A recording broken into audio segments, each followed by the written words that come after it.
मेरे भाई सवाल पढ़िए पहले। अब सवाल क्या लिखा है बोर्ड पर। सवाल क्या कह रहा है ये पढ़िए पहले। देखो मैं पढ़ के बताता हूँ आपको।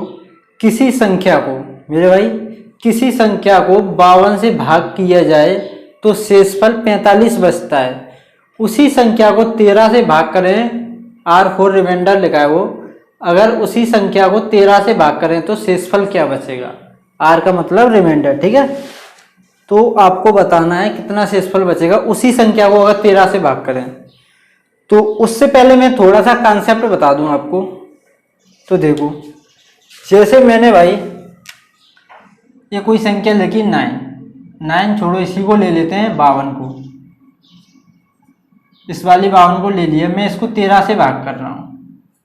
तो आपको बताना है, चलो छोटी संख्या ले लेते हैं, आप थोड़ी दिक्कत होगी आपको समझने में। जैसे मैंने संख्या ली 4, इसको भाग करना है आपको 2 से। अगर 2 से आप इसे भाग करोगे तो आपको बताना है शेषफल कितना बचेगा। तो आप कहोगे सर शेषफल, इसमें तो शेषफल बचेगा ही नहीं, 2 से 4 पूरी तरह कट जाएंगे तो शेषफल कितना बचेगा, 0। शेषफल 0 ही तो बचेगा। अब मैं कहता हूं आपसे, अगर मैंने 4 में कर दिया 2 का गुणा, 4 में कर दिया 2 का गुणा, तो अब बताना है अब शेषफल कितना बचेगा। तो आप बोलोगे सर 4 दूनी कितने होते हैं, 8, और 8 में 2 से भाग दोगे आप तो शेषफल अभी भी 8 पूरा कट जाएगा और शेषफल बचेगा अब भी 0। अगर मैं आपसे बोल दूं अगर 2 की जगह मैं 3 कर दूं, अब बताओ शेषफल कितना बचेगा। तो आप बोलोगे सर अब इनका गुणा करेंगे, 4 का 3 में तो आएगा 12, और 12 में आप 2 से भाग दोगे तो 12 भी पूरी तरह कट जाएगा और शेषफल बचेगा 0। अब मैं बोलता हूं आपसे, 3 की जगह आप कर दो 20 छोड़ो आप कर दो 19 कर दो। अब बताओ शेषफल कितना बचेगा। तो आप बोलोगे सर अब इन दोनों का गुणा करोगे 19 का और 4 का, तो 19 का 4 में गुणा करोगे तो आएगा 76, और इसमें 2 से भाग करोगे आप तो 2 3 6, 1 और 1 6, 2 8 16। तो शेषफल अब भी बचा कितना, 0।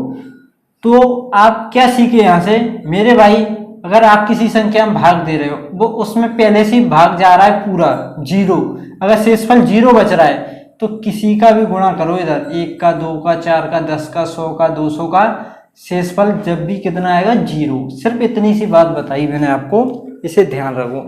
अब आते हैं हम अपने सवाल पर। तो देखो अब सवाल करते हैं अपना। सवाल क्या कह रहा है, किसी संख्या को 52 से भाग दिया जाए। अगर कोई संख्या हुई मेरे भाई, मान लिया वो संख्या n है, मान लिया वो संख्या n है, इस संख्या में भाग दिया कितने का, 52 का। सवाल कह रहा है ऐसा, किसी संख्या में 52 से भाग किया जाए, वो संख्या हमने n मान ली, कुछ भी मान सकते हो, ठीक है। 52 से भाग दिया तो क्या कह रहा है, शेषफल बचता है 45। शेषफल कितना बचता है मेरे भाई, 45। तो 52 का भाग गया होगा, कितनी बार गया होगा, या कुछ भी मान लो, मान लिया x बार गया, तो शेषफल कितना बचा मेरे भाई, 45। तो आपको पता है अगर बीच वाली हमको संख्या निकालनी होती है, आपने सूत्र भी सुना होगा, क्या होता है, अगर ये बीच वाली हमको संख्या निकालनी है हमको, तो इन दोनों का गुणा करते हैं, उसमें शेषफल जोड़ते हैं। आपको पता है ना, नहीं पता तो चलो ये वाला भी कॉन्सेप्ट आपको बता देते हैं। जैसे 2 का भाग दिए 5 में,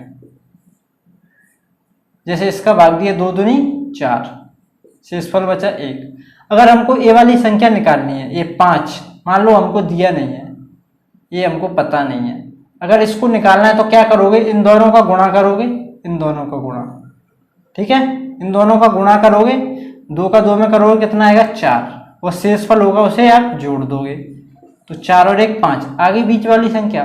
तो ऐसे ही इसको कैसे निकालोगे, इन दोनों का गुणा करोगे, इन दोनों का गुणा करोगे और शेषफल को जोड़ोगे। तो देखो अगर हमें n का मान चाहिए तो क्या करोगे, 52 का x में गुणा करोगे, कितना आएगा, 52x, ठीक है, 52x, और 45 को इसमें जोड़ोगे, 45 को, तो ये वाली संख्या आ गई n, ये वाली संख्या आ गई, ठीक है। ये तो कर दिया यहां तक। अब देखो सवाल क्या कह रहा है, 52 से भाग दिया इस n में, n का मतलब ये वाली संख्या, ठीक है। तो बता रहा है अगर इसी संख्या में 13 से भाग दें, अगर इसी वाली संख्या में इसी संख्या में हमने 52 से भाग दिया था, n का मतलब क्या है 52x + 45। तो इसी संख्या में आपको 13 से भाग देना, तो बताना शेषफल कितना बचेगा। चलो 13 से भाग दे देते हैं मेरे भाई, भाग देना आपको बताया ना, पहले 13 का भाग इसमें दे दो एक बार और एक बार इसमें दे दो। तो देखो 13 का भाग मेरे भाई इसमें देंगे, 13 चौक 52। देखो 52 पूरी तरह कट जाएगा, 52 पूरी तरह कट जाएगा। 13 का भाग 52 देंगे तो शेषफल कितना आएगा 0। आप बोलोगे सर x की जगह आप कुछ भी रख दो, 1 2 4 6 8 10 15 कुछ भी रख दो, क्या फर्क पड़ेगा। अभी मैंने आपको बताया था जो कॉन्सेप्ट, अगर कोई संख्या कट रही है नीचे वाली संख्या से, शेषफल 0 आ रहा है, तो उसमें किसी भी संख्या का आप गुणा करो तो क्या होगा, शेषफल 0 ही आएगा। तो इधर तो शेषफल अपना कितना आएगा 0। अब 13 का भाग इसमें दोगे आप, 13 का भाग इसमें दोगे तो 13 तिया कितना होंगे 39 कट जाएंगे, शेषफल बचेगा 6।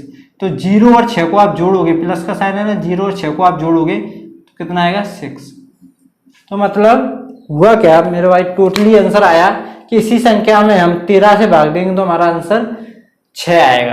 ये तो कॉन्सेप्ट है मेरे भाई, ये कॉन्सेप्ट है, क्योंकि इसका यूज करोगे आप, सवाल को डायरेक्ट भी कर सकते हो आप। कैसे कर सकते हो मेरे भाई, क्या करते हैं डायरेक्ट करने के लिए, जो पूछा जाता है ना, जो पूछा जाता है आपसे कि 13 से भाग देने पर कितना शेषफल बचेगा, तो आप 13 का भाग दे दो, किस में दोगे, जो शेषफल बचा है ना अभी, शेषफल 45 उसी में दे दो डायरेक्ट। ठीक है, 13 3 39 और शेषफल बचेगा 6। ये डायरेक्ट है, लेकिन समझना जरूरी है, ये आया कैसे समझना बहुत जरूरी है।